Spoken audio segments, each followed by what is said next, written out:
Hi everyone. So we're now here on our module 4. And for this module, we will talk about e-commerce website. Okay, so uh, this is our ito yung maging expectation nyo sa akin as a trainer. I need to provide you information and instructions how to set up your own e-commerce website using different platforms na pwede. And to guide you on how to do each task specific for this lesson. Okay.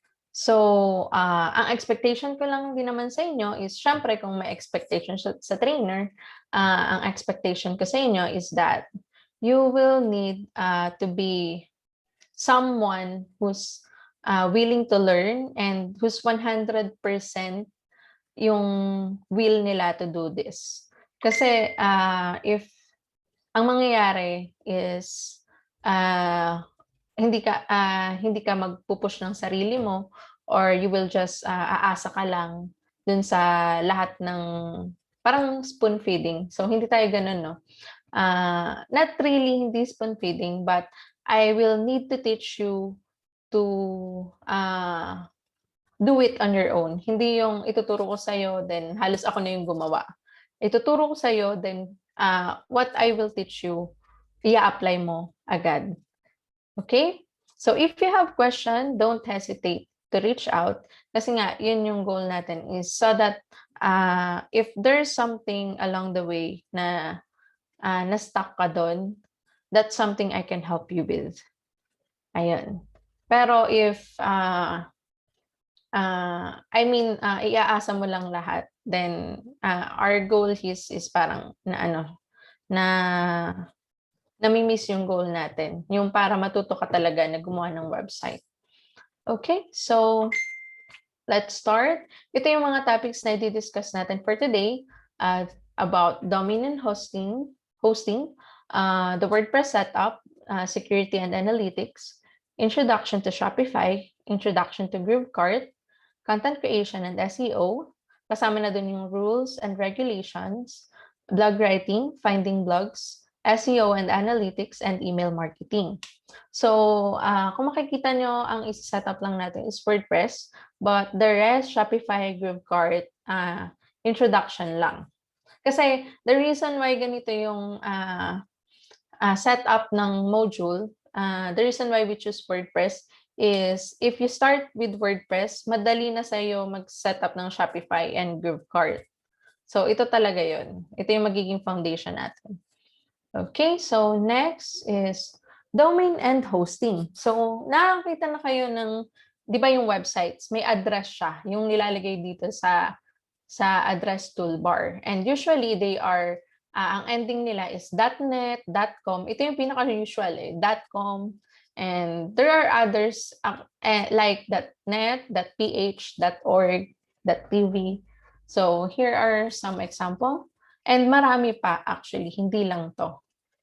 Ayan, so what is a domain name? So a domain name is the address of your website that people type in the browser URL bar. So ito yon, URL bar natin to visit your website. So it's like this. Kung yung website mo, it's like the house or your store, and then your domain name will be its address. Kasi 'di ba, it will be your house, may address siya. It might be your office, may address siya.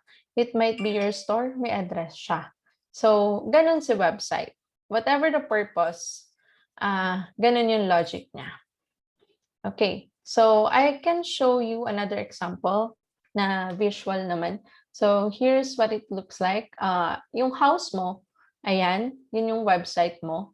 Then, yung domain mo or house address, ito, yan yung domain name. And then lot, yun yung server. Ayan, so, ayan. And then, okay, so how do we choose our domain name for our website? Since there are a lot of options that you can choose from, I suggest that you stick with using .com. Kasi yun yung pinaka-popular, easy to remember and easy to promote. Sanay na yung tao. That's why ang hirap na rin makahanap ng domain na .com. But you can do some workarounds dun sa name. So just really try to check kung available yung existing brand mo, and then just do some additional characters like, for example, you have a store, it's called domesticoiler.com. Kaso meron na. So pwede mo ilagay domesticoilerph.com. So there's a possibility na wala pang ganon. Ayun. So basta what I suggest you is stick with .com, and that will make it easier for your audience para ma-remember ka. And make sure it is shorter and easy to remember. And ayan, make it easy to pronounce and spell. Do not use numbers or hyphens. Okay? And then, ayan. So, sorry. Okay. So, ayan. This is how we can check if the domain is available. So you can use namecheck.com, but actually you can even use the other domain name provider, not just this, para makita mo kung available pa ba siya. Okay, so where can you purchase your hosting server? I mean your web hosting platform. Kasi yung hosting, di ba? Sabi ko nga, ito yon. So, this is your website, your house, and then yung hosting, yun yung lupa mo. Parang dun nakatayo yung website mo. Yon. So, this is like the property where you build your business. You buy the address and the property. Right? Okay, so these are some of the examples where you can buy your domain name. Namecheap, HostGator, GoDaddy, and SiteGround. Okay, so WordPress Ecommerce Setup, Security and Analytics. What is WordPress? WordPress is actually an open source website creation platform. There are two kinds of WordPress. So I will just show you kasi there are people na naliligaw dito sa dalawa. Itong .org and wordpress.com. So, what's the difference? Ito si wordpress.com, hindi natin ito gagamitin kasi wordpress.com, although parehas yung owner niya, ang business model ni wordpress.com is actually the hosting, and pre-installed na doon yung WordPress. So, para siyang version ni Shopify. Kasi Shopify, di ba, may hosting na siya. Tapos, ando na, installed na yung platform. So, something like that. So, we will not use this. Ang gagamitin natin is wordpress.org, wherein you can install this on your local host, or even you can choose what kind of hosting service or hosting providers. Ikaw yung pipili kung kanino ka bibili ng hosting. Ayan. So, why we don't choose wordpress.com? Kasi sobrang less ng customizability niya. I mean, if you want to have a really beautiful website for your e-commerce, or you want all the functionality that you want dun sa e-commerce website mo, kapag kay wordpress.com, mas marami kang dapat bilhin. So, mas magagastusan ka. Tsaka mas mahal yung hosting doon kaysa from other hosting. So, I can just show you some example. Okay, so, ayan, 160 per month, 300, yan. And if naman dito, you can still find hosting na magagamit mo for your e-commerce store. And ito, there are really may mga limitations. Depende. So, kay wordpress.org kasi, yung nandito sa 1697, makukuha mo na to lahat. Ayan. So, yun yung difference niya. And then, okay, so that's basically it sa WordPress. And ano na lang. Ayan, so here's some data kung gaano siya ka-popular. There are other CMS like WordPress, like Joomla, Drupal, Squarespace, Typo, 1C, Bitrix. Pero karamihan pa rin sa mga website owners ay WordPress ang ginagamit. 67% of them. Okay, so few examples of the types of websites na pwede natin gawin using WordPress. Kaunahan na yung blog kasi honestly, trivia na rin. WordPress started talaga, ang purpose niya is for blogging. And then, lumaking-lumaki kasi nga, di ba, open source siya. Nagkaroon ng mga developers. And then, hanggang sa naging platform na siya to create any kinds of website. Ayan.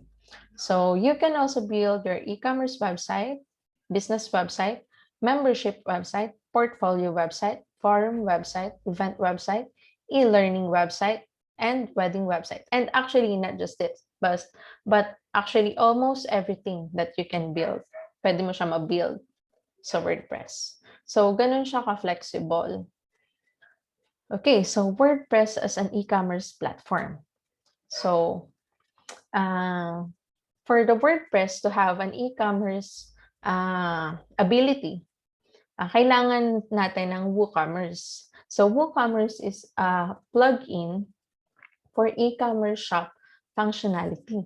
It allows you to add products and services, configure payment options, configure shipping options, configure customer communication messages. Okay, so how do we choose a plugin? So only choose tools that you can search, found, and install inside WordPress. Do not upload themes plugins found from external site as there's no guarantee on its integrity. So dito naman, the reason why we suggest you to install what's inside WordPress lang, kasi nga WordPress is checking. Nag-check sila na if yung plugin ba is malware free. But there are also external sites where you can download na may guarantee naman yung integrity nila kasi nasa third party platform sila na marketplace ng mga plugins. But the reason why we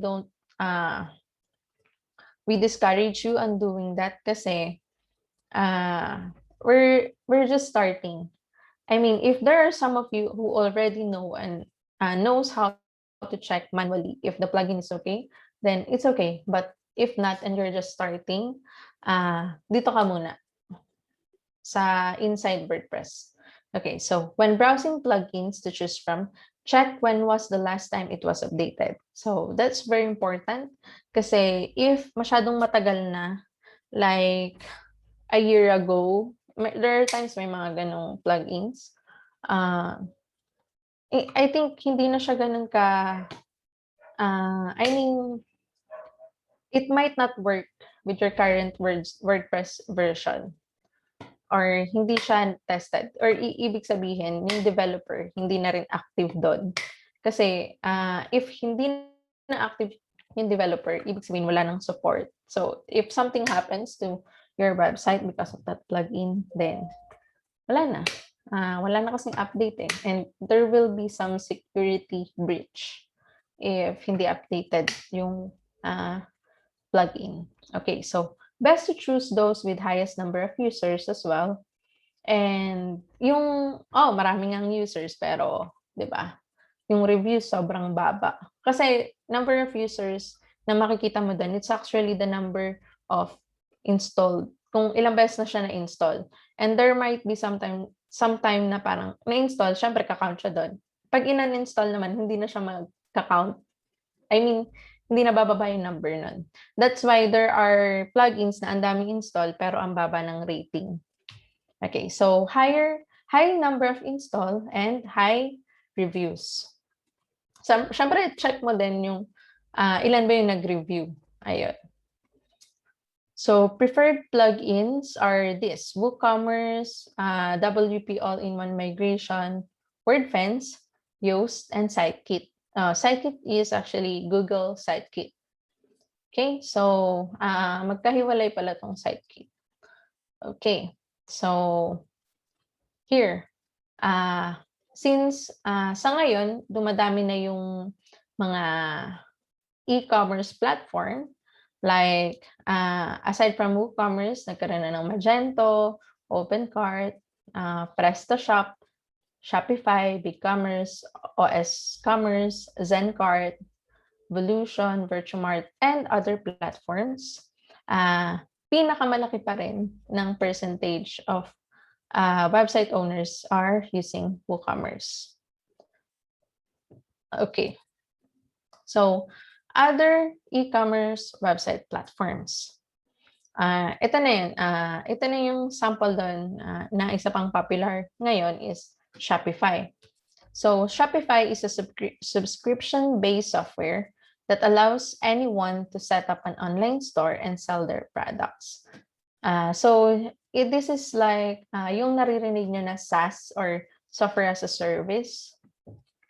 And Shopify is a one-stop shop to run a business, a storefront, a payment processor, a shipping partner, and a back office and marketing tool all in one. Okay, so Shopify is actually fully customizable. Actually, ang dami na ngayong apps ni Shopify na almost every niche pwede mo nang gawin yung business mo using Shopify. So, ang kagandahan din nito is since subscription-based siya, unlimited yung bandwidth mo. So, hindi ka problema pag maintain ng server.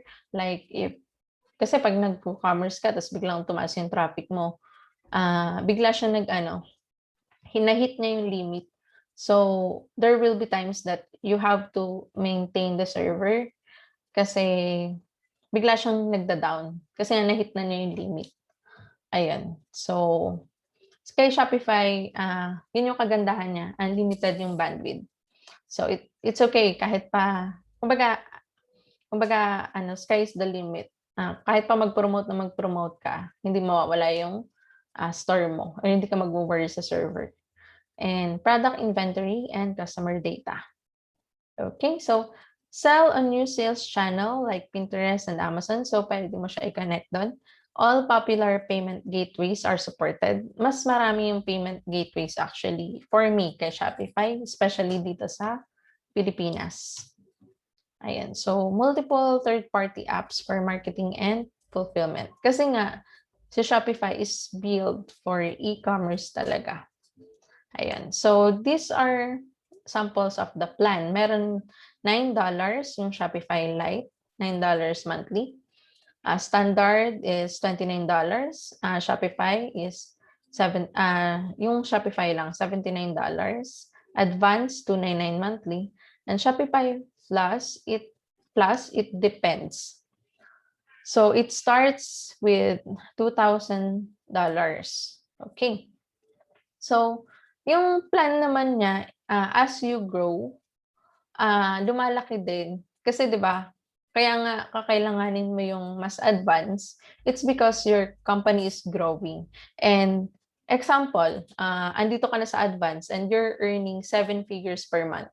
Tingin mo hindi mo pa kayang bayaran 'to. So, yun yung isang reason kung bakit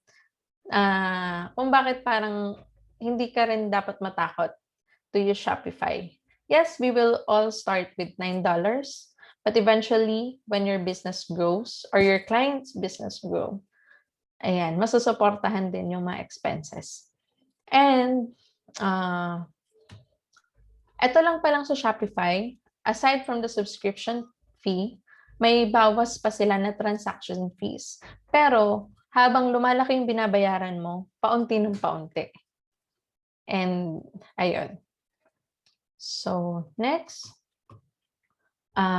So, I will show you later how I will show you some videos, examples on how you can sign up with Shopify, set up your online store, choose a design for your store, edit Shopify settings, add your products using overlow, and launch your store.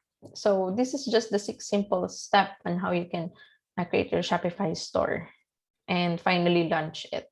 So Uberlow is actually a drop shipping plugin sa Shopify. So madali siyang gamitin kasi once you installed Uberlow and you go to some marketplace like AliExpress and other stores na supported na nila ngayon, you can just download their extension and import na lang kayo ng import ng products. So automatic na papasok siya sa Shopify store. So you will see that later in our demo. Okay, so what is GrooveCart? GrooveCart is a new e-commerce platform that offers outrageous features at a reasonable price. So actually may kagandahan kay GrooveCart, meron siyang freemium version. Freemium version is free version talaga siya. Pero magagamit mo yung mga premium apps niya or premium features. Pero limited lang siya for 3 stores. If you want to have unlimited stores, yun, may bayad na siya. Walang cost yung third-party applications, no coding needed, mobile-first platform, so responsive na siya, mabilis siya mag-load, and pwede ka rin gumamit ng Shopify import. So if you have a Shopify store already or your client has Shopify store already and mas gusto niya lumipat sa GrooveCart kasi nga may freemium version, especially if one store lang naman talaga yung meron siya, 'di ba? Ayun, madali na mag-migrate. And then other features is meron na rin siyang upsells. Mobile responsive, fast loading times, may order bumps, coupons and discount, social proof, same page checkout, countdown timers, related products both pre and post checkout, may mga legal compliance na rin, product app integration. So almost actually everything that you need in an e-commerce website naka GrooveCart na. Ayan, so ito yung mga plans ni GrooveCart. So may free, pero yung free version nila may 2% na kaltas sa sales. But it's okay. Kasi as long as you're kumikita ka naman, pag kumikita ka lang sa kanila kakaltasan. Pag di ka naman kumikita, wala rin. So pwede mo namang i-top up na lang yun sa products mo. And then monthly, merong $99, annual is $497 per year. Meron ding lifetime na $1,397. So imagine lifetime tapos unlimited. So if you're a freelancer and siguro ipon ka lang, no? And then you can buy this para ibenta. Pwede mo siya ibenta sa mga clients mo. But ayun nga, since we're just starting sa e-com and you only have one store, you can take advantage of the freemium version. And so sign up with GrooveCart. So for this the setup, so first I will show you a demo video how to sign up with GrooveCart. Set up your online store, choose a design for your store, edit settings, yung mga tamang settings, configuration, and add your products using AliConnect. This is like the overload of GrooveCart. And finally, launch your store and add your domain name. So these are the easy 7 steps on how to create your website, e-commerce website using GrooveCart. Okay, so let's go with content planning, creation, and optimization. Okay, so for content planning, honestly, before we build a website, it is really important to plan everything. Kasi ang daming tao ngayon, gusto lang magka-website. Pero gusto lang nila magka-website, wala silang plano anong klaseng website yung gusto nila i-build. Yes, gusto nila mag-build ng e-commerce website, but they don't have a plan. They don't have a structure of their website. Paano nila gagawin? So, bumili na sila ng hosting, bumili na sila ng domain, after a year, ma-expire na yung hosting tsaka yung domain, wala pa rin yung website. Why? Nagkulang sa planning. Okay. So, ang daming ganun. So, ito lang, tip. A credible website must have at least 40 pages. So, this is in terms of related siya sa SEO. Bale, itatag niya as credible yung website mo if you have at least 40. So, for this program, we are asking you to at least come up with 10. So, 10 lang muna. Hindi naman natin kailangan equate yung 40. And as your website, habang tumatagal, nadadagdagan yung pages mo, kakaroon ka ng vlogs, dadami din yan. So, for this, lang is 10 muna. Just for these activities. Hiwalay pa dun yung mga legal pages. Okay, so here's a sample of your sitemap. You can create it like this na nakalist. So, meron kang home, shop, and about page. Dun sa home, meron kang category 1 and category 2. And dun sa category 1, may product 1 ka. Sa category 2, may product 1 ka. Okay, so you also have blog, contact us, and then the other pages like the terms and conditions, the terms refund policy, blog privacy, data privacy policy, and yan. Okay, so pwedeng din ako nakalist, pwede rin naman nakaganito, yung parang naka-3 map. Tama ba? Yeah, parang ganun. So, ito yung pinakang main pages mo. And then, ito, yung shop mo may category 1, category 2. Both categories may product 1. May product 1 and 2 or products. Ayan. So, sa blog mo may category, blog 1, blog 2. Ayan. And contact us. And then here, you have your privacy policy, terms and condition, return and refund policy. Okay, so rules and regulations for consumer protection.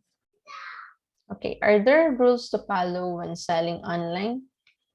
Fair and reasonable business practice. Okay, sell products that meet quality and safety guidelines.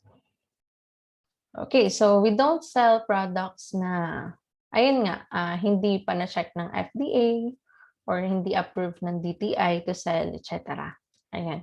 So, products should be authorized and should be authorized to be marketed in the Philippines. Kailangan merong permits and licenses.